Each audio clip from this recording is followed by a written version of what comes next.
वरदान या श्राप। एक गरीब आदमी की कहानी। एक छोटे से गांव में एक गरीब लेकिन ईमानदार आदमी रहता था जिसका नाम था रामलाल।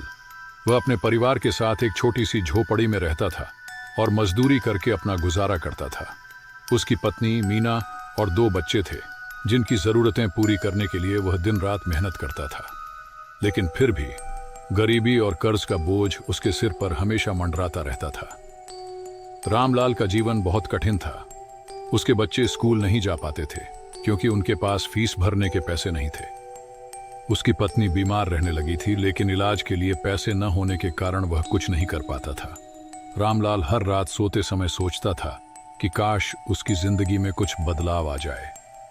एक दिन जब रामलाल जंगल में लकड़ियां इकट्ठा करने गया तो उसकी मुलाकात एक रहस्यमयी व्यक्ति से हुई। वह व्यक्ति एक लंबी सफेद दाढ़ी वाला बूढ़ा आदमी था जिसकी आंखों में एक अजीब सी चमक थी। उसने रामलाल से कहा, मैं तुम्हारी ईमानदारी और मेहनत से प्रभावित हूं। मैं तुम्हें एक वरदान देना चाहता हूं। यह वरदान तुम्हारी सारी समस्याएं दूर कर सकता है, लेकिन एक शर्त है। तुम इस वरदान का इस्तेमाल केवल एक अनजानी हद तक ही कर सकते हो। अगर तुम इस हद को पार करोगे तो यह वरदान तुम्हारे लिए श्राप बन जाएगा। रामलाल ने सोचा कि यह उसकी किस्मत बदलने का मौका है। उसने वरदान स्वीकार कर लिया।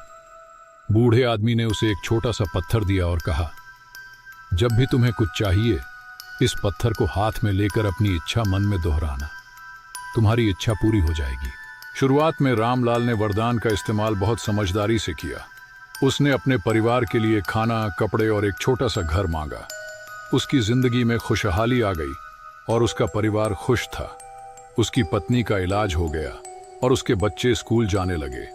लेकिन धीरे धीरे रामलाल की लालच बढ़ने लगी। उसने सोचा, क्यों ना मैं और अधिक मांगू, मैं गरीबी से ऊपर उठ सकता हूं। उसने पैसे, सोना और जमीन मांगी। उसकी संपत्ति बढ़ने लगी और वह गांव का सबसे अमीर आदमी बन गया। लेकिन जैसे जैसे उसकी संपत्ति बढ़ी उसके रिश्ते खराब होने लगे। उसकी पत्नी और बच्चे उससे दूर हो गए क्योंकि वह केवल पैसे के पीछे भागने लगा था। एक दिन रामलाल ने महसूस किया कि उसका वरदान उसके लिए श्राप बन गया है। उसने बूढ़े आदमी की चेतावनी को नजरअंदाज कर दिया था। उसने पत्थर को फेंक दिया और अपनी गलती का एहसास किया। उसने अपने परिवार से माफी मांगी और सब कुछ छोड़कर फिर से साधारण जीवन जीने का फैसला किया। दोस्तों, यह कहानी हमें यह सिखाती है कि लालच हमेशा बुरी होती है। सच्ची खुशी पैसे और संपत्ति में नहीं, बल्कि अपनों के साथ बिताए गए पलों में होती है।